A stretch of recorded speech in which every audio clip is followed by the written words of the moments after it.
Okay, everyone. My name is Elijah Lau, founder of the Veggie.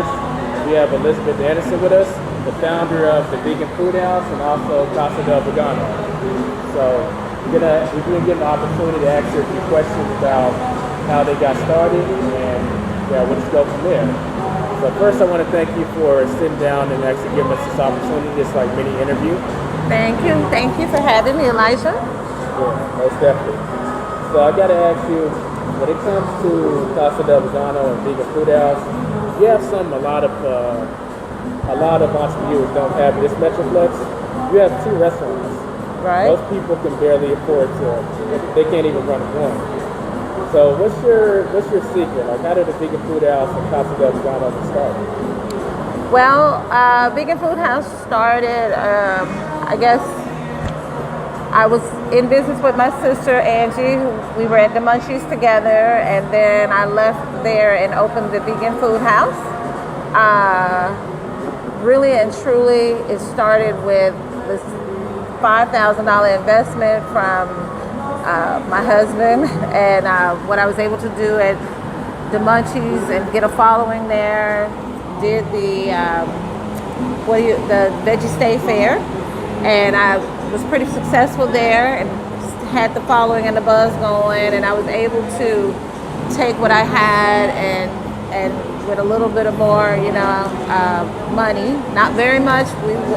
We like opened with the bare minimum investment we could come up with, and then that's where that came from.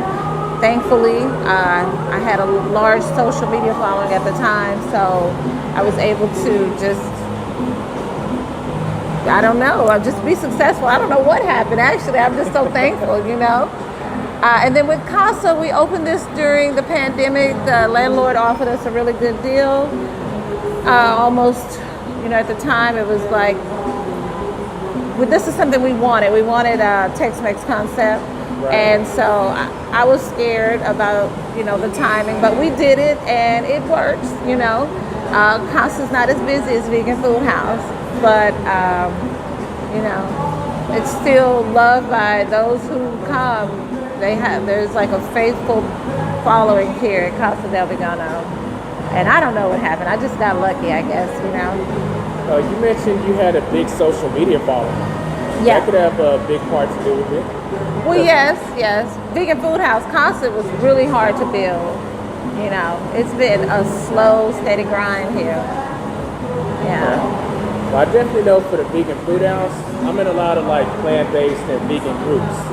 And really, from the moment it got on the map, people couldn't shut up about it. Yeah. I see people posting pictures in Facebook groups, not just Facebook groups, but also on their personal profiles. Yeah. So I think that really helped to get the word out. Yes, for sure. Because they post about it, then all their friend lists of 1,000 people see it.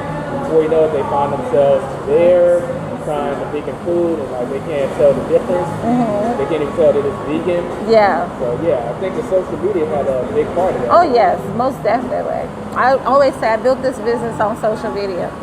Really, any advertising I did pay for was ads through social media.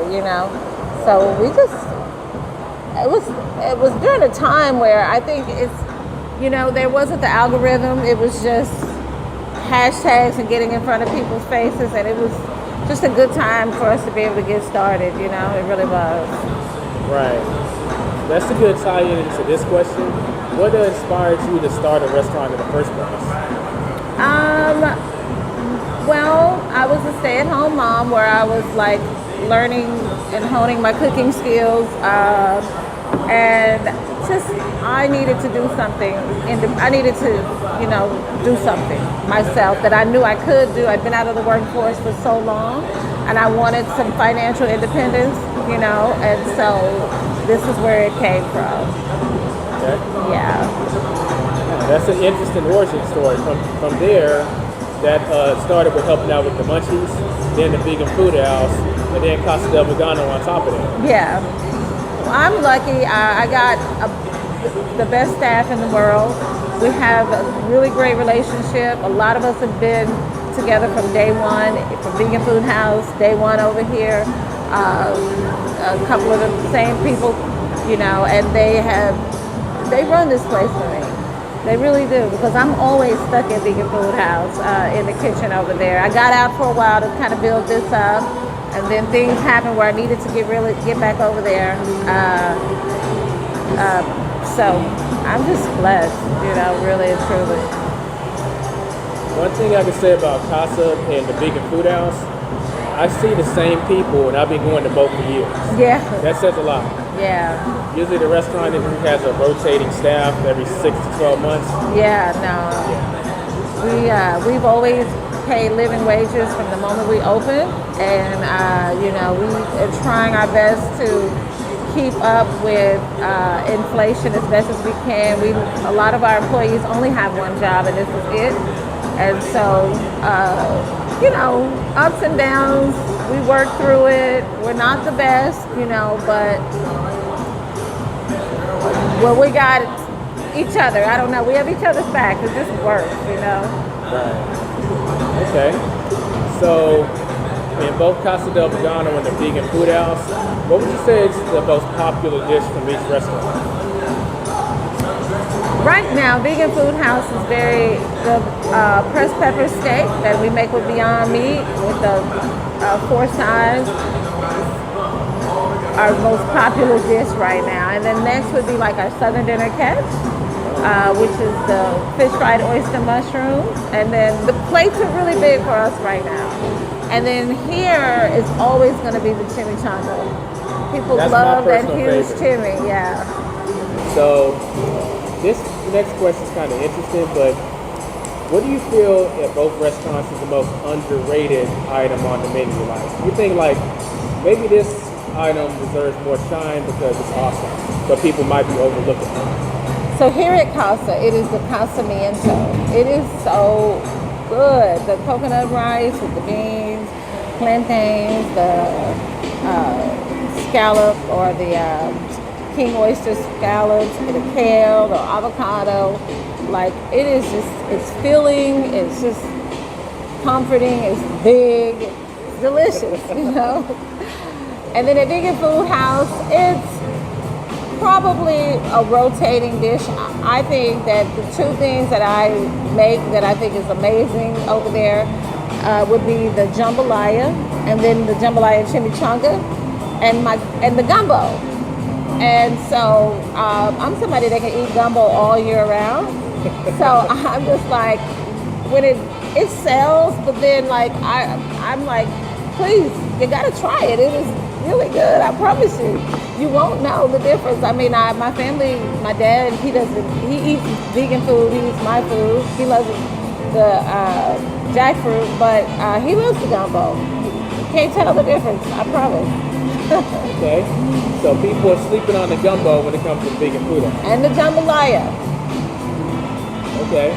I'm not the person to keep that in mind because I haven't tried the gumbo yet. Okay. Okay. We're about to start winding down the interview, but I would ask, do you have any questions for me as far as the Veggie outers? Anything you want to know? Not necessarily. You know, what do you see y'all? What are you gonna do with the Veggie outers next? Aside of this documentary? Yeah. Well, one thing I want to see more social activities when it comes to the plant-based lifestyle in the Metroplex. Yeah. There's a stereotype that every time, well, let's not even talk about vegans, just people who are on a better health journey, every time they come together, it's always just talking about food or animals. So I kind of want to change that narrative, and I would love to see more plant-based events that people that are healthier get together doing something. Going to hiking or going to the arcade or going to see a movie or something like that. So that's kind of the direction that we're going in addition to what we do at the restaurants. So we can start to create a social environment for people who are changing their diet. They can make some new friends and continue to go out and have fun. A lot of times, when we change our diet, we might need to get away from our old friends because they have bad habits. Then we indirectly become a hermit or a homebody. Right. It's because we don't have anyone to go out with anymore. Yeah. I want to change that. I like the hiking. Yeah. I would love to go. Okay. Next time we host it, we'll be sure to let you know. All right. Well, Elizabeth, we appreciate you doing this. We'll catch y'all in the next video. Stay tuned for our next review. And yeah, I'm looking forward to the future.